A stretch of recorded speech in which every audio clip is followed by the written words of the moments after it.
পাটা গোয়াও সুন্দর পাটা গোয়াও সুন্দর তাহলে তোমার রস লাগবে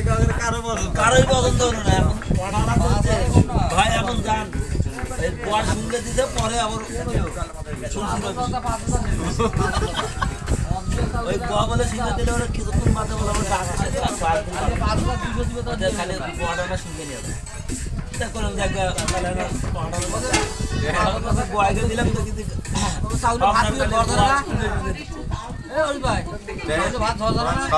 দেখলো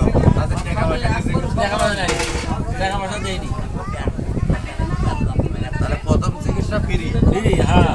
মানে দেখলাম যে আচ্ছা দিনা ডাক্তারের কাছে কিন্তু ডাক্তার শো করলো না